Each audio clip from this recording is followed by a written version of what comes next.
Okay, so here's, I can use this now. Here is my thought. And again, I'm sure that the idea of studying biblical law is maybe on face value not the most thrilling. But here's the thing, is that biblical, like the law in the Bible is one of the foundational things for everything, right? So our 10 Commandments, even you could argue, in the small catechism, the Apostles' Creed and the Lord's Prayer, is that essentially the concept of law being established for the governance of God's people is foundational to not only Christianity, but pretty much every major religion has within it some code of ethics that guides it, right? There is variance across them, obviously, but like within the three Abrahamic religions, so Islam, Judaism, Christianity, we all, believe it or not, draw our laws, if you will, from similar places. Obviously, Islam has the words of the Prophet, which is a whole other thing. But even the laws within Islam are ultimately based off of the same thing that, for example, the Mosaic law is based off of. And then obviously Judaism and Christianity share a lot of similarities there. But then again, Christianity, at least we claim to have transcended the law, right? Jesus says, I have come not to abolish the law, but to fulfill it, right? But even within today's gospel passage in the parable, right, Abraham says to the rich man, your brothers have the law and the prophets. If they don't listen to that, who are they going to listen to? So law is central to religions, to Christianity. But as Christians, again, and especially as Protestants, as Lutherans, we have this really weird relationship with the law. So Luther had essentially, three uses of the law, and I never remember all three of them. I remember the first two. The third one was always kind of wonky to me. But, essentially Luther argued that, the law still has purpose in Protestantism. So even though we're not trying to live up to any expectations, we don't have a set of things that we're supposed to do, which, a law prescribes. The law still does have a function. Two major things for him is that he argued the law shows you your sinfulness, right, so that you know how much in need of forgiveness you are. But the law also governs society in a good way. So Luther has written many things on the establishment of governance and law and how they're important and even how they are God-given. Dietrich Bonhoeffer, I find, writes even more. He fleshes that out. I mean, his ethics essentially could be argued as a analysis of biblical law. But where we're going to start today is we're actually going to go before. We're going to go back further than the Mosaic law. We're going to look at some of the ancient legal codes, which are the predecessors to Mosaic law. But before we do that, I want to just kind of like lay out what we're going to be talking about, okay? So we're essentially going to look at three things. Well, four-ish, but we're essentially going to look at three things over the course of this study. The first is the quote-unquote Mosaic law, or other words, the law of Moses.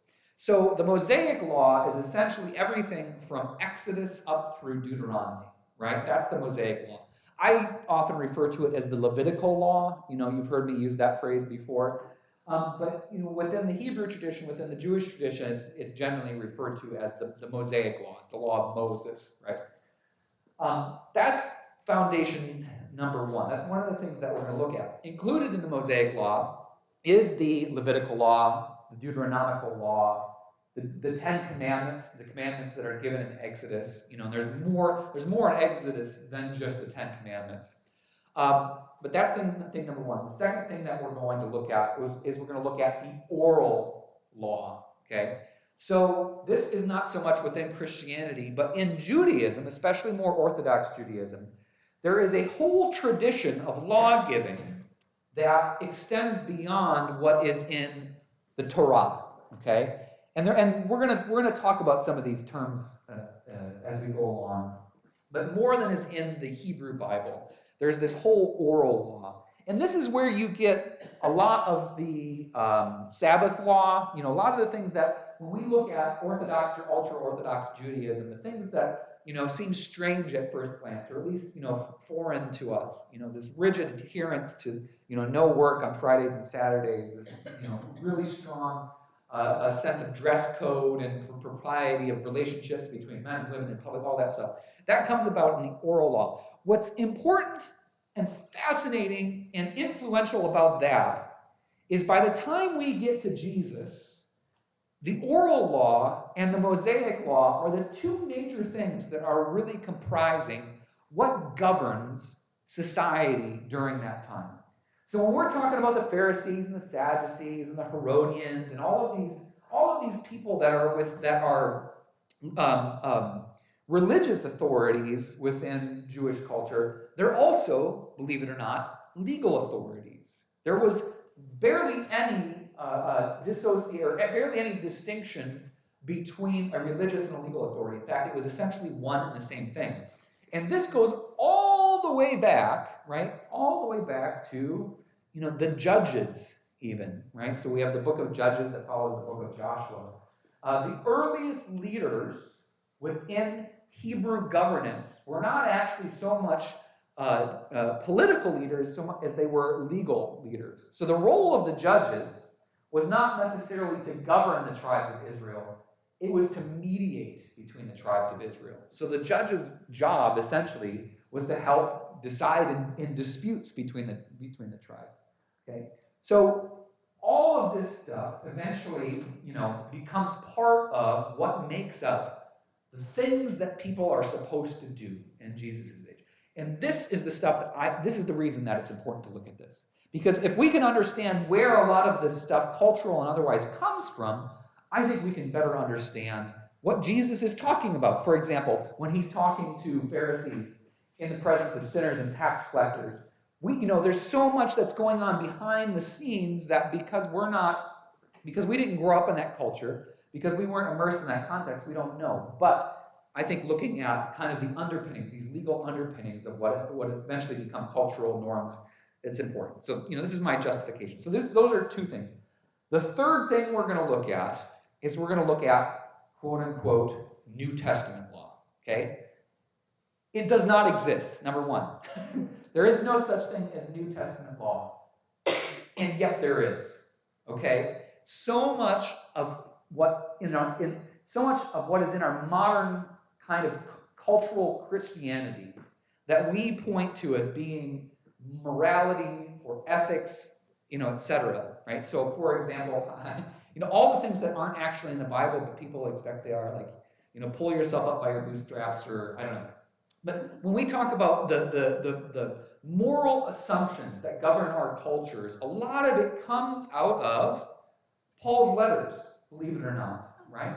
So the third thing we're going to look at is we're going to work through probably like Romans and the Corinthians texts for sure, perhaps Galatians, and we're going to look at some of the statements that Paul makes that have essentially become law in a certain way in our modern Protestant ethic.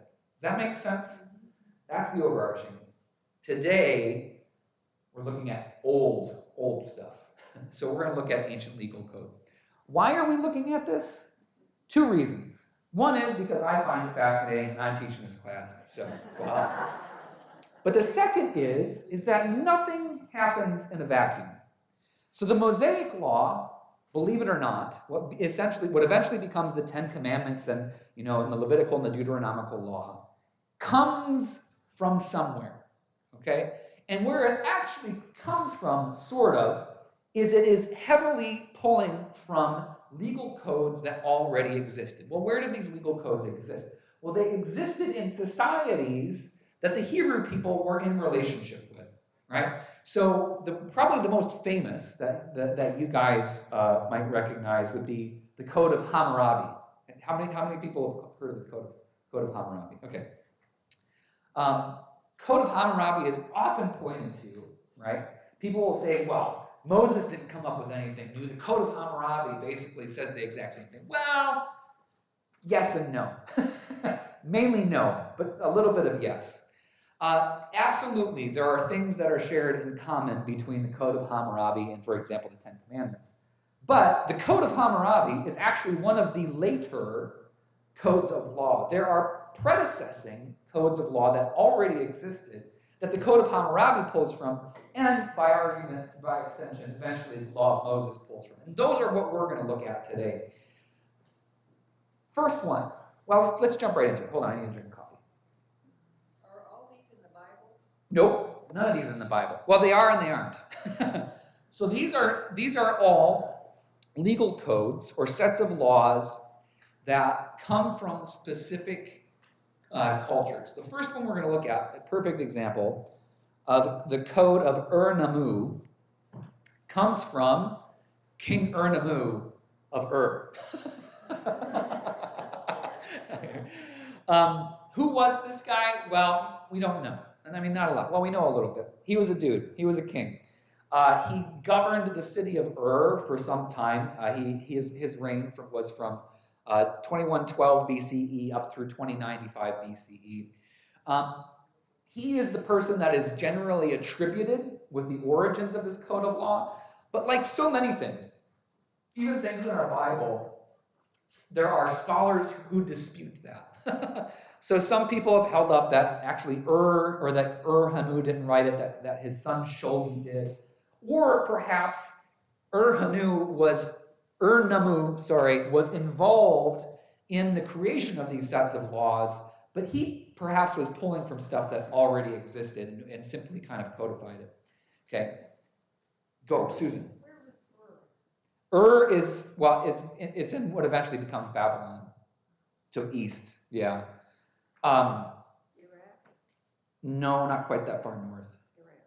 Yeah, closer, yeah. Here, let me pull it up on the map. It's an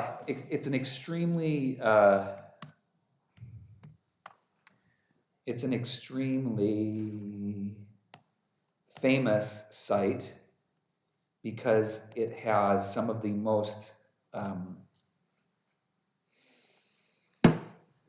surviving. It's got some of the most intact ruins in the region. In fact, there's a ziggurat that still exists. It was Sumerian. That's the word I'm looking for. But it would be in modern southeastern Iraq, I guess. Maybe you were right. Hold on, where did my map go? Sorry, I've got 1,500 tabs open as usual, and I'm trying to find the one I'm looking for. Yeah, modern southeastern Iraq. Who said Iraq? That was a good guess. Good job, Paula.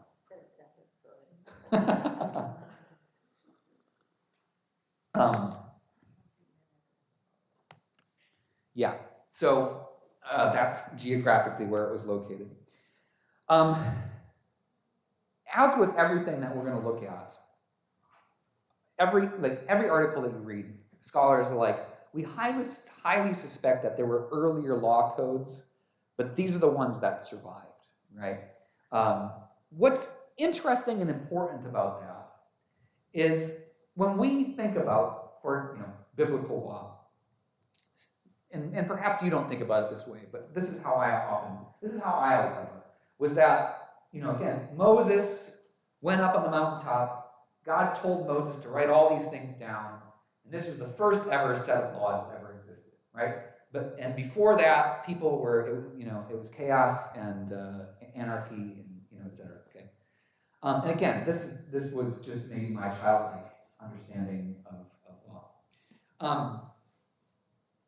When we find out that codes of laws already existed that are similar to what eventually becomes the law of Moses, it creates an opportunity. It's an opportunity on one hand to say, no, the law of Moses is special. Well, maybe it is, and there are actually a couple of things about the law of Moses that are important, that are unique.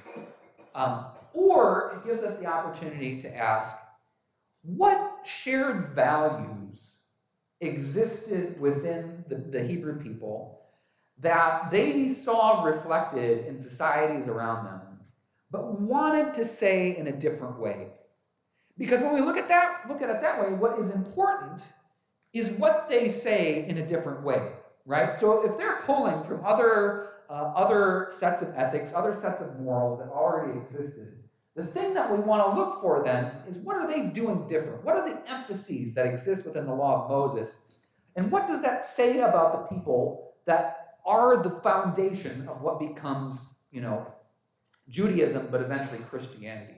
Because then what I'm listening for, so if we're holding with the image that, Moses goes up to the mountaintop and God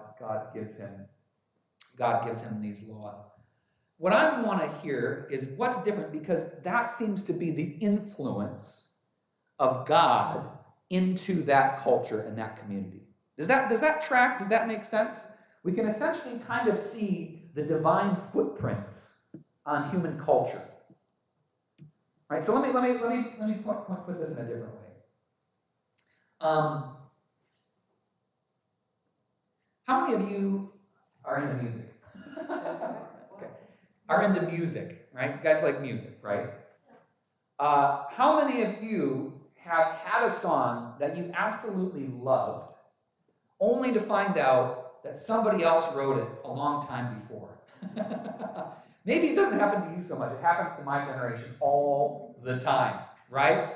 Like, I can't tell you how many times I've rolled my eyes at somebody talking about Jimi Hendrix's All Along the Watchtower. I'm like, that's a Bob Dylan song. Bob Dylan probably stole it from somebody else, but even so, right? All of the great rock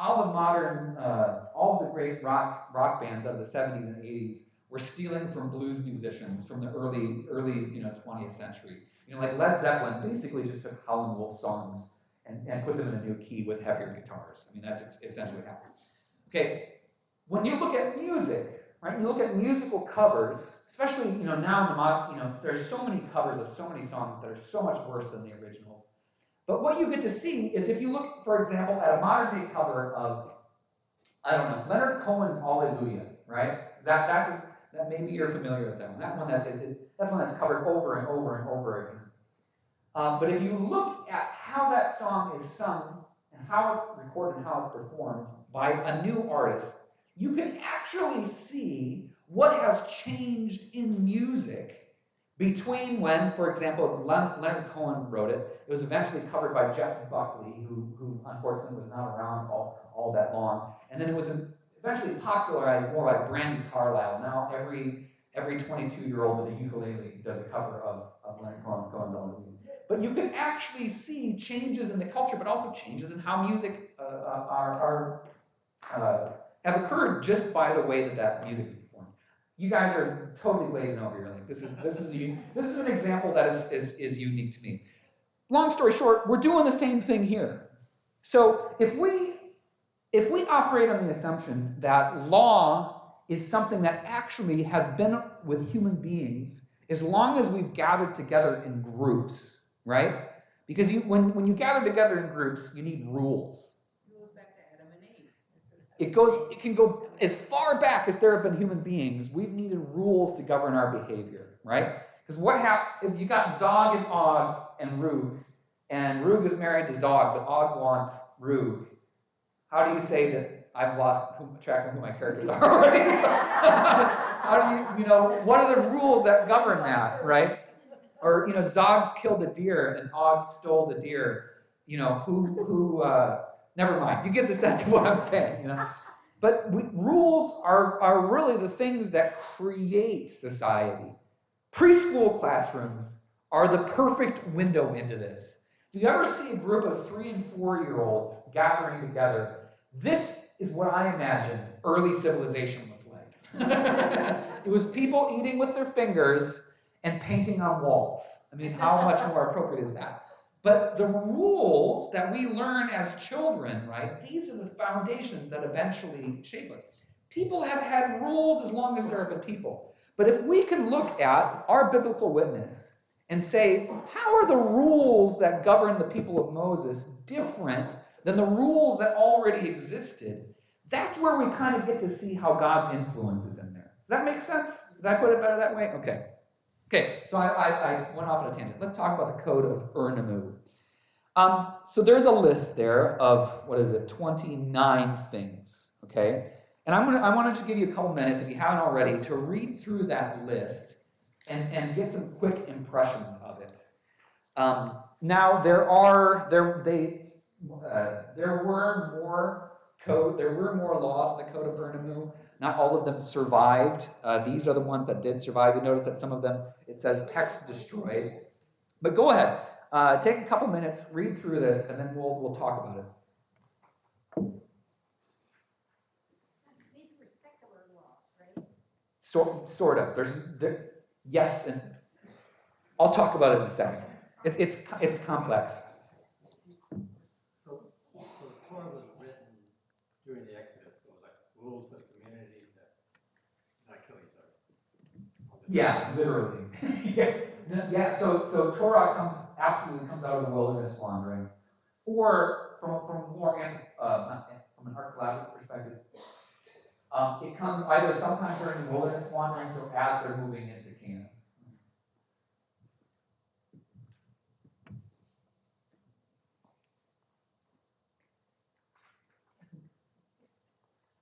Goodness gracious. Yeah. People of use shekel and mina, That's a good question. or is this the Jewish interpretation? That's a good question. I'll do my best to talk about that in a second. Yes. On number 12, what's the ordeal by water? Yeah, that's it. I love this one. Oh, we'll talk about that in a little bit too. One more put in here, if he survives.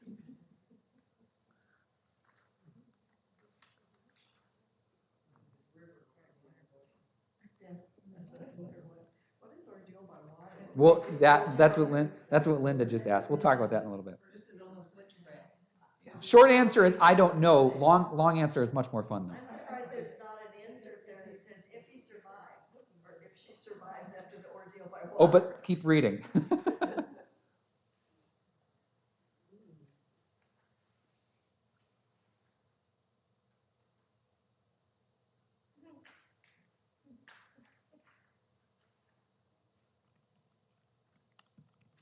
You can definitely tell this is a man's society.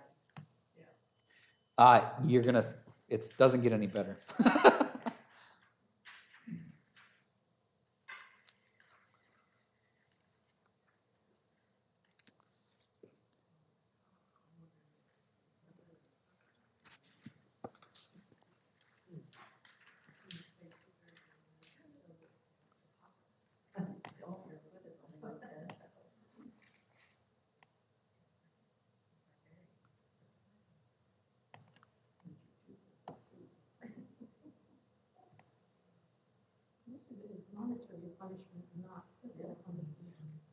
Okay.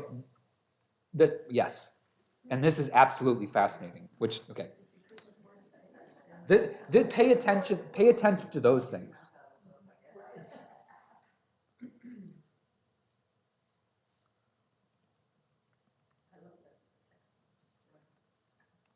Goodness, great. 1 quart of salt. Goodness. Oh, for the slave who denigrates her master. Yeah. Yeah. It's like washing your mouth out with soap. Yeah, except salt. Which would yes, but also very prevalent where this is taking place. Salt's expensive everywhere but there.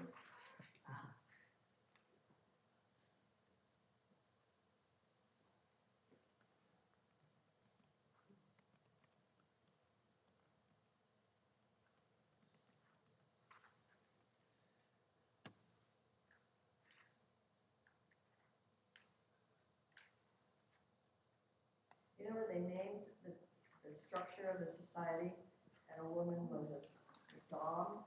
Yeah. That's where dam. I wonder if that's where they came with calling a female sheep. It's also like dam, right? That's an interesting question. Other than a ewe.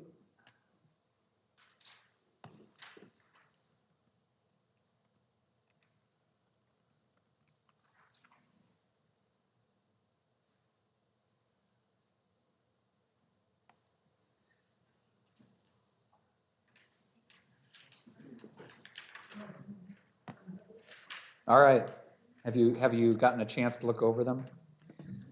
We'll look at the other ones. Well, assuming we have enough time, we'll look at the other ones eventually too. And by the way, the Code of Hammurabi is huge. So I don't have a list of the laws of the Code of Hammurabi here, but we'll talk a little bit about like essentially kind of the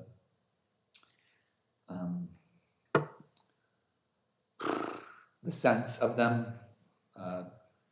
for lack of a better word. Okay, in the Code of Ur-Nammu, what jumped out at you? It's a man's law. Man's world. It's a man's world. Even from just the get-go, notice that men are the doers of things, right? So there doesn't, and again, this is a partial list. There are laws that are laws. There doesn't seem to be a law for if a woman commits murder. So maybe you guys are free to do whatever you want. I don't know. But if notice the first, what is it, 4? If a man commits murder, if a man commits robbery, if a man commits a kidnapping, so even from that sense, it's very patriarchal.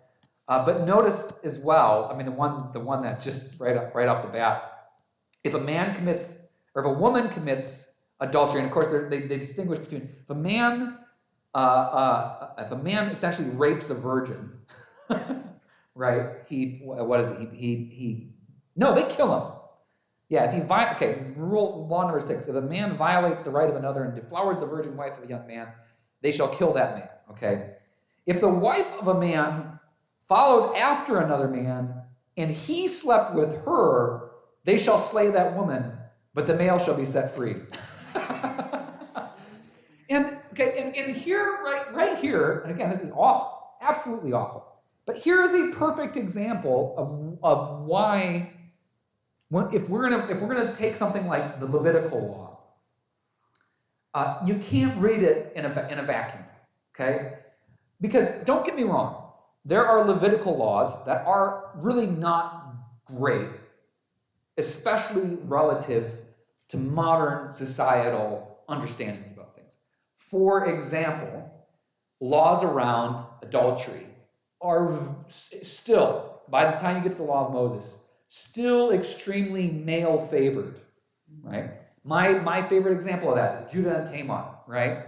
So Tamar's husband dies. Judah is supposed to give one of his sons to her in marriage according to the law of inheritance. None of the sons marry her, and so she essentially seduces Judah, who then tries to get her executed for adultery. But when she holds up his personal belongings, suddenly that disappears, and he's like, oh, maybe I should marry you to one of my sons, right? It's a perfect example of how the law is extremely one-sided. And this doesn't excuse anything, but the Mosaic law relative to the law of Ur-Nammu is progressive. Do you understand what I mean when I'm saying that? Relative to modern day standards, very regressive. But relative to, essentially the 500-year difference between the law of Ur-Nammu and the law of Moses, something has shifted in society, okay? And I, because I'm a Christian, right, would like to believe that perhaps God is influencing the Hebrew people, right? God is pushing them in a more just direction, which the arc, as Martin Luther King's great statement, the arc of justice is long, I'm paraphrasing, but it arcs, the law, oh man. But it arcs towards something, blah, blah, blah. Man, I messed it up. Anyways, you understand what I'm saying here, is that, perhaps the true development of Mosaic law is still happening. Susan, you had your hand up about something. Oh, yeah, it sure seems as though there was a lot of scuffle going on back then. Oh man, right? How many different codes do there need to be for fighting? And I just could picture the Black Knight and Monty Python and the Holy Grail. What did she say? It's just but a flesh wound. Yes. Monty Python and the Holy Grail, which is a whole different Mosaic law. Yes. Okay, but so what are if we're looking at this set of laws in general, what are the overall? So it's definitely male favored. There seems to have been a lot of conflict, at least within that society. What are the other things that we can kind of pick out about what was going on based on these sets of laws. Joe. I'm slightly surprised how much,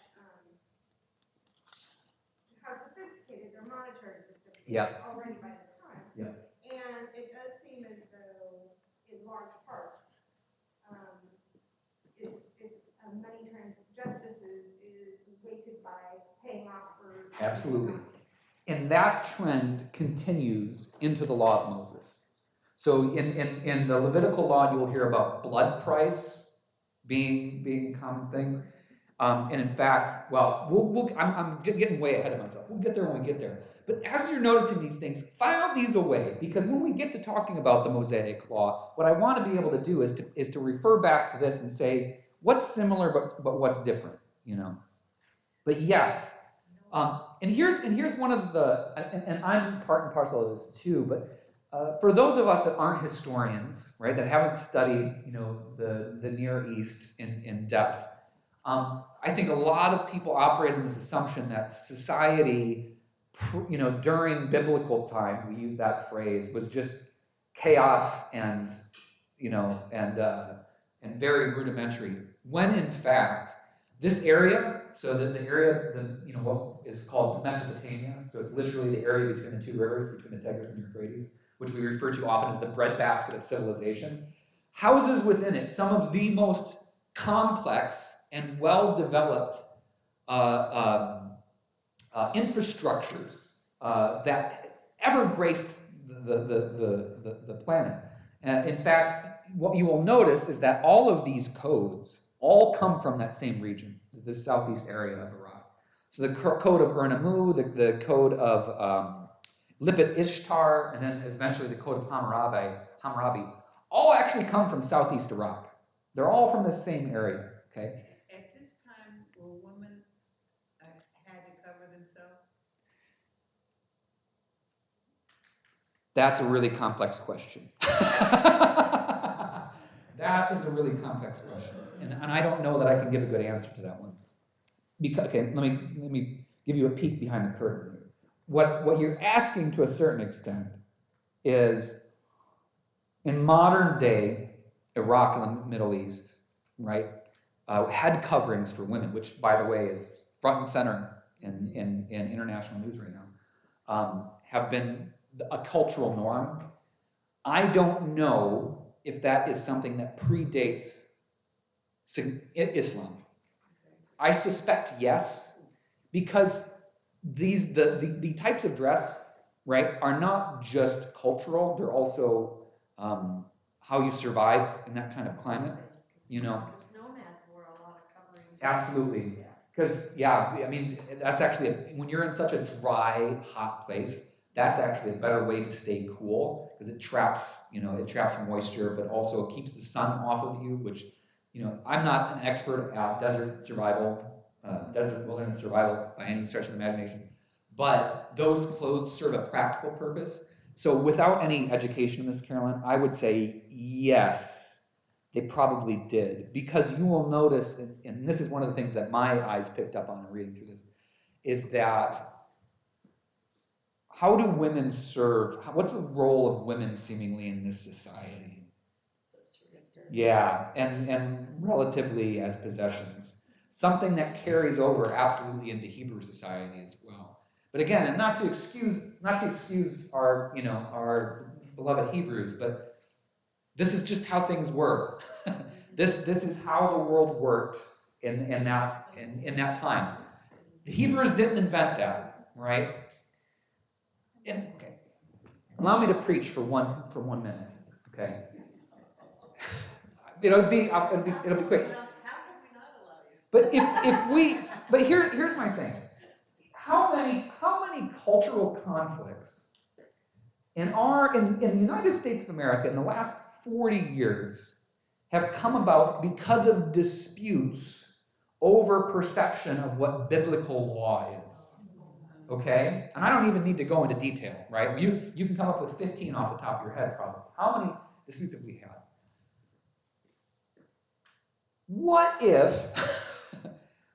if we understood that our biblical law is divinely inspired, but actually had origins of somewhere else than the divine.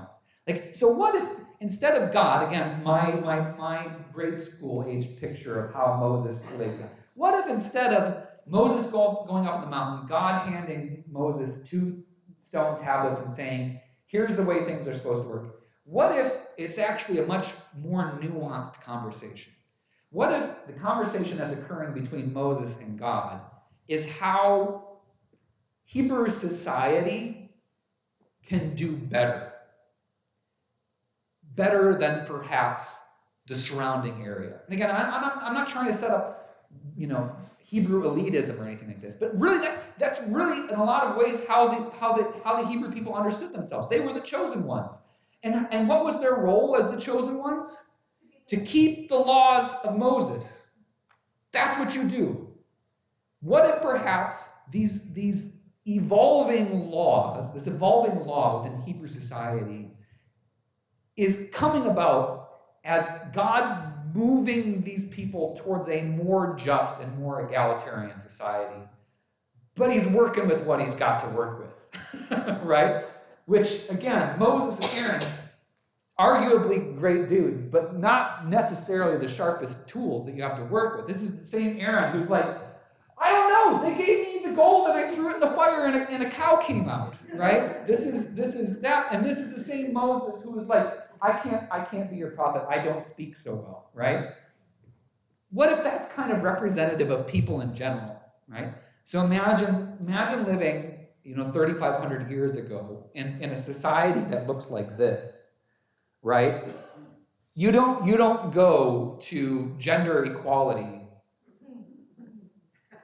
overnight, especially when most cultures in the Near East viewed women as property. Okay, this is a much more Not even gradual. This is a I'm going to look that Martin Luther King quote up because the arc of the moral universe bends toward. It moves slowly, But moves towards justice. That's what it is. Yes. What did she say? The moral arc of the universe it's long, but it bends towards justice. That's what it is. Okay. But it looks like here that if you couldn't afford this to pay these things, then what happened? But the point is, really it looks important like it's observation. It looks like it's set up that most people would, the people that are in power wouldn't have any trouble paying that. So it's sort of like, I'd rather pay the fine rather than I'll park anywhere I want. I'll pay the fine. There's a very famous statement, and I don't know that we can. It's one of those unattributable quotes, right? But if the punishment for a law is a fine, it's only a law for the poor, right? So if you who is that? You know this? No, I was just saying, in Finland, the fine is based on your income. Yeah, it is. It's proportional to your income. Yeah. Oh, But like, for example, right? I hesitate to admit, perhaps received some speed violation tickets. really? Yeah. A couple of times in my life. And I tell you what, the speeding ticket that I got when I was living here was not nearly as anxiety-inducing as the one that I got when I was in college and didn't have $2 to rub together, right? I definitely was more of a law-abiding citizen when the consequences of fines were much more significant. But this is another fun question, and I'm not gonna chase this squirrel today. But this is a conversation that I hope we get into eventually. It's like really the impact of when punishments are monetary. Does that perhaps create an unjust system? Now, granted, this is how things worked. And one of the things that we should pay attention to is when the punishment is a fine versus when it's something non-tangible, when it's something non-monetary, right? What's that dividing line? Because when we look at the biblical law, that's very important. But here, where does that line seem to reside? What happened to debtor's prison? Is that what happened? Well, debtor's prison is absolutely something. That's a significant consequence that we'll talk about. But where does the line seem to lie? And again, it's not a fixed line, but what are the things that are punishable not by a fine? Murder, Bodily harm. bodily harm. Bodily harm was a lot of pain. Yeah, so you cut off a nose, cut out an eye, cut off a hand. They have varying financial values to them, apparently. I have a hard time putting into context, you know, if an eye is worth half a mina of silvers, what's that in current dollars? You know. That's quite a bit though, when you figure you're only gonna have one eye left. Yeah, I know, right?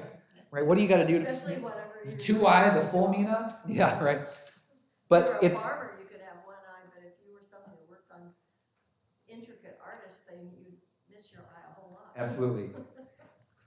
But the line seems to be specifically murder, sexual immorality. Did the men fight a lot? Seems to be the picture. This is what Susan was saying. There seems to be a lot of fighting. But the other one is if it's a slave committing the offense. Okay? So this is the other thing that we haven't addressed yet, is that there seems to be a lot of attention paid to slavery and rules rules regarding slaves. Again, something that thankfully is completely alien to us in our modern context. Not so far removed from our history, you know, the laws governing those held in bondage.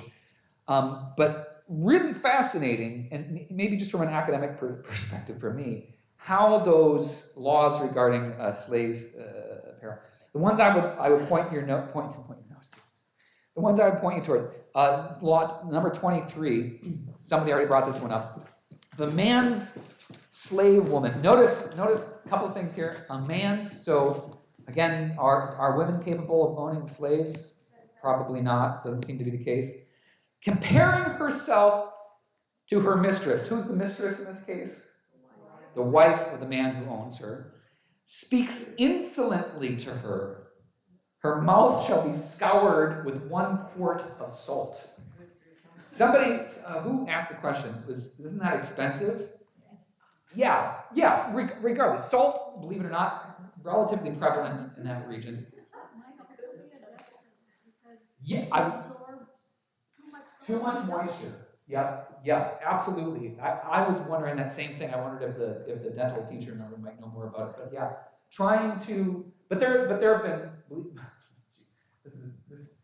imagine comparing these two statements. There have been TikTok trends that have resulted in fatalities. It was like the cinnamon challenge or something like that. Like people have died from that because it dries out your mouth and your airway. It causes your airway to constrict, and people have choked to death doing the cinnamon challenge. Which again, this just betrays the full weight of the stupidity of humanity. Is the challenge, I think, is to eat an entire jar of cinnamon, which that is doubly worse for Len because she hates cinnamon. But The new one is, don't cook a chicken in NyQuil. what? That's the new one. They're warning people not to cook a chicken in NyQuil. Wait a second. Hold on. What does that even look like? I don't The- know. the- Who would do it? Are they braising chicken in NyQuil? Is that I man? don't know. What part of the NyQuil do they want in their chicken? This seems like a really twisted take on coq au vin. Like, I can't wait to tell Len about this. It's not the alcohol. The alcohol is not what gives it the flavor. It's the tannins. Okay, never mind. I noticed here too, when they damaged an animal or anything, the pay was higher than. Absolutely. So the fine for damaging, what was it, a neighbor's ox or something like that? If it starts with his eye or the flesh and the nose ring. Yes. And they're seeing, again, this isn't a complete list of these, but there seems to be more nuance to the damaging of an animal versus the damaging of a slave woman. We don't know how much an ox would be. We don't know. Which number is that? You can eat an ox, but you can't eat a woman. Yeah. Well, that's actually getting down into the code of Lipit Ishtar, I think. Okay, so anyways, so this is the because I do want to real quick get to the code of Lipit Ishtar, but this is the code of Urnamu. So this is dating 2000-ish BCE. Again, gives us kind of a picture of what society looks like, gives us a picture of what perhaps the major conflicts were, what they needed, you know, some delineation of rules for, that kind of stuff is interesting in that regard. One thing I did want to point out before we moved on, one of the things that was pointed out specifically about the Code of Ernamu is that there is a monetary fine for body parts, okay? Contrasted with lex talionis, right? Lex talionis, eye for an eye, ear for an ear, okay? So scholars have pointed out that this is significant, that body damage at this stage in human lawmaking is still only a monetary fine. It's not retributive, okay? That might mean something, that may not. Okay, Code of Lipit Ishtar. I'm going to wrap this up in 5 minutes. We'll round this out a little bit more next week so that you can all go to the football games. Code of Lipit Ishtar comes about 200 years later, 150 years later. Lipit Ishtar is from the city of Isin, which is actually not that far from Ur. It's in southeast Iraq, modern-day Iraq. These are all Sumerian folks, by the way. All of these city-states, essentially. And again, we only have an excerpt here. Notice that it starts with number 8, right? This is a small glimpse of the full code, but again, it's all that survived. But notice this addresses primarily what? Property damage, at least these sets that we hear. And this is significant, again, because it transitions from talking about gardens and fields and orchards straight into slaves, right? So a lot of these codes are organized according to general category, right? So this seems to be talking about property damage. We see this more when we get to the Code of Hammurabi. So the Code of Hammurabi is actually, to some extent, organized, you know, property damage, violence between peoples, sexual immorality. So if this is property damage, it gives us also some insight as to, so if this little section we have is property damage, it gives us some insight into how, for example, slaves were viewed. Okay, so like these first ones, if a man enters the orchard of another man and was seized there for stealing, he shall pay 10 shekels of silver. That's pretty expensive for apples, especially considering it was like 3 shekels for an eye or something like that, right? If a man cuts down a tree in the garden of another man, he shall pay 1/2 mina of silver, the same as for an eye. Now, this is 150 years later.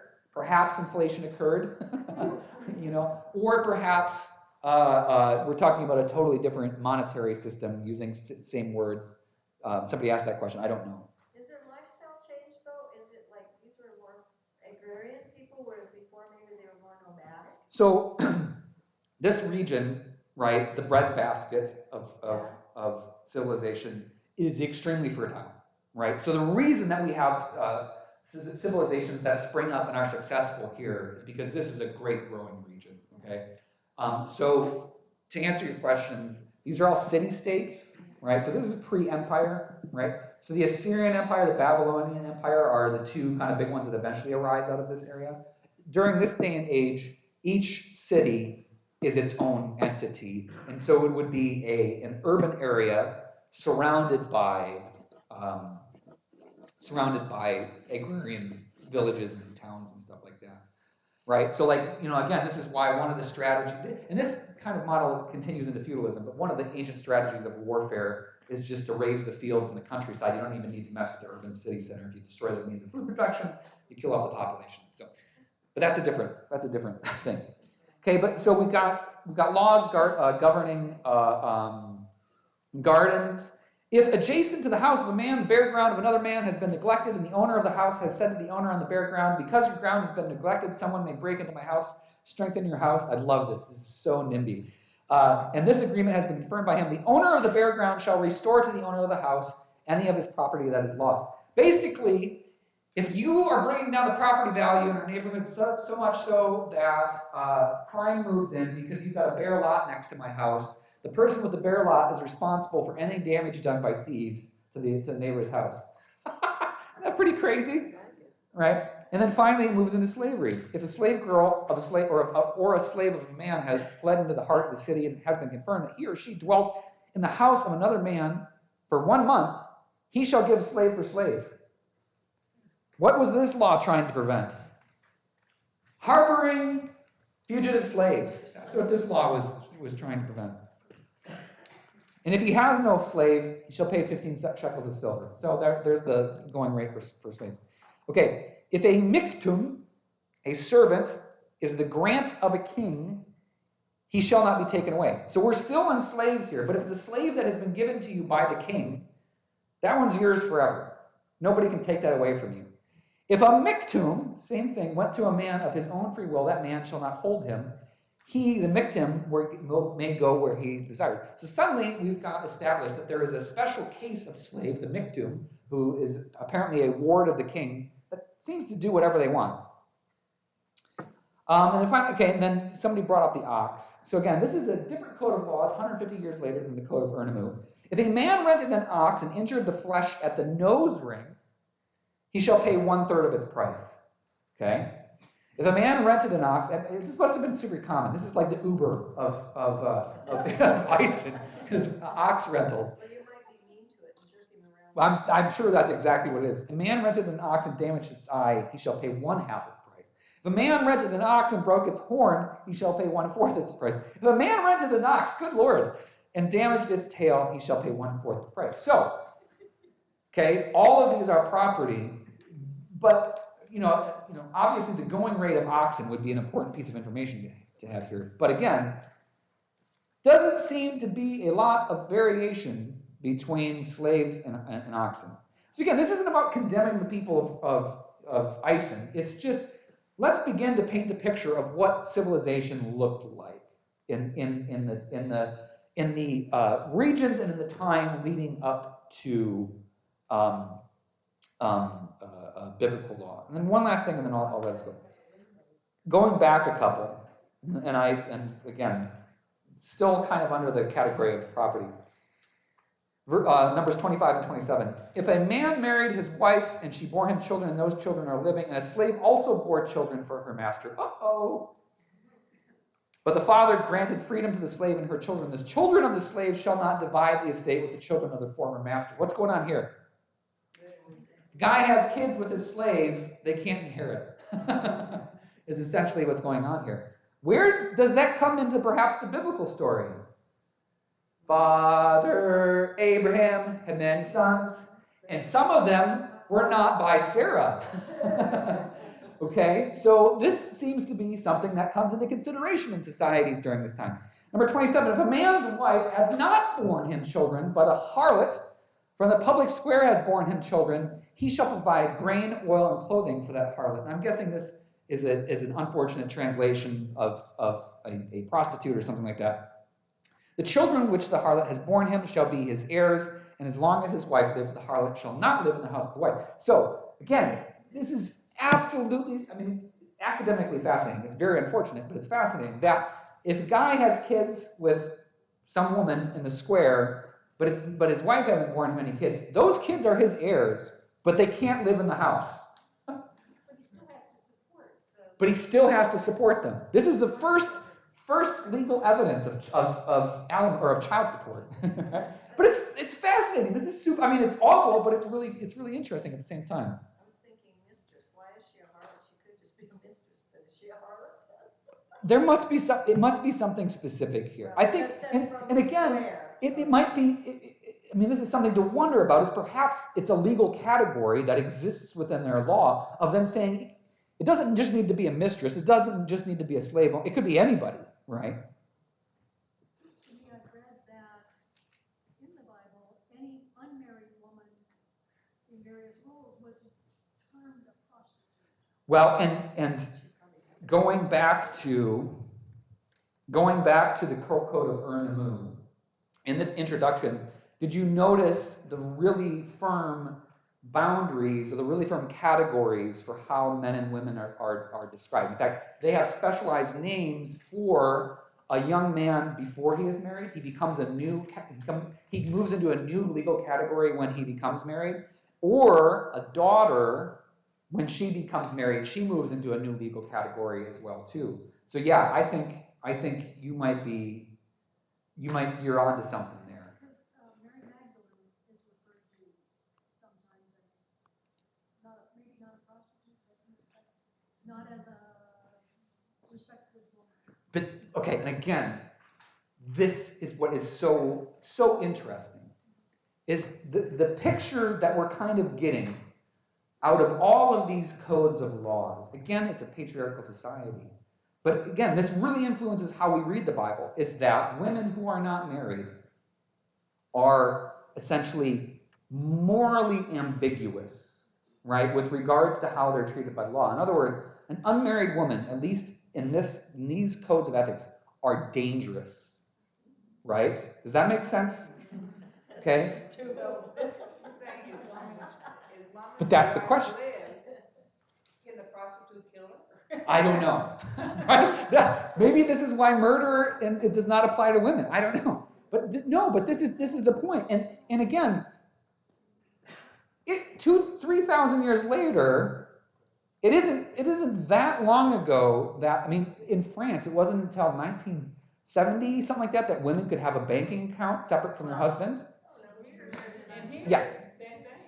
So again, you know, the moral arc of the universe is long. It's very long. So again, this is so important when we look at what our modern rules are. We so often kind of, maybe not your generation, but my generation takes for granted that things have always been this way. And we read something like the Bible and we're like, it's so barbaric. It's like, yeah, relative to modern day, it's barbaric, but relative to the world at large, no, there are some things that are actually relatively progressive about the law. But it isn't perfect, and neither, right? We can argue neither are the laws that we live with now perfect, right? There's no such thing as a perfect law. And unfortunately, in the last several months, we've gone back 50 years. I mean, I don't disagree. But it shows you then why women would be so willing to be property. Absolutely. Because they can't live unless they are property. But I would argue, and again, I would argue that there was not an alternative model. Right. It did not exist in the imagination. Well, because, yeah. Right? Because and It again, becomes your culture and you can't think outside the culture at a point. yeah, and again, right, okay. So we're looking at what's going on in Iran right now. And that's a complicated political history that I am not educated on, right? I've not seen Argo either. But what we're watching is a generation that now has the internet at their disposal. And so we're seeing a generation of young women who now have it within their collective imaginations that this isn't the way the world has to be. And I would argue this is actually what, in many ways, this is what creates this, right? Is 40 years ago, right? Because this is the first time, I mean, in the history of Iran that there have been, knockdown, drag-out, violent arguments over sexual moral ethics, especially with regards to women, right? Iran was different at one point then. Long story. But 40 years before this, right, you don't have at hand so easily examples of things being different elsewhere, especially when the prevailing religious authority is telling you that when women don't live like this, they're actually evil, right? They're harlots, right? So the language, with regards to, this is not about demonizing Iran, right? I mean, but how much the language that comes out of many of these repressive regimes is, well, the evils of the West, right? Look at the women wearing skirts that go above their knees, or heaven forbid, short socks. I'm making stuff up on the spot, right? But what's powerful about this is we're watching people who have now the collective imagination to be able to make that decision for themselves, of say, well, perhaps these legal norms that I grew up with, that were reinforced for me by my mother and my grandmother, perhaps they didn't have the opportunity that I have. right? And that's why, I mean, that's why we're, by and large, why we're watching what we're watching right now. And I don't know how things are going to turn out. It's going to be a tough go of it. They've been regressive too, because there was a time when I know that we had friends that were missionaries in the Middle East, and women weren't all burqa'd and everything. So hasn't it gone backwards? Yeah, and that's a complex, I mean, and you could probably tell me more about that than I could tell you about that. But that, I mean, there's a complex history there as well of what happens when foreign powers, dabble in the inner political workings of Middle Eastern states because there's a lot of oil there, and we want to be able to control the regimes. That's not just the Middle East, that's South America. I mean, that's a much more complex issue. But yes, absolutely, right? That the arc of moral, ethical, and law wasn't always this direction. Many places. I mean, and it's true. I mean, I'm going way back in time. I'm sorry. It's true many places in the world. And I think another lesson that we can take is that we so often take our perceived, and I'm going to sound like a podium. We take our perceived freedom, we take the way things are for granted so often. And as we've watched recently, but also watched other places in the world, it's not as hard as you think for us to move back in the direction of the Code of Hammurabi or the Code of Lipit Ishtar. It's actually scarily much easier than you would believe. It's harder, and it takes more effort and more patience and more energy, I would argue, to move in this direction that the arc of justice is bending, right? But that's why we look at these laws, right? I mean, yeah. Anyway, okay. It's 12:30. You guys are missing Seahawks games. I highly encourage you to go root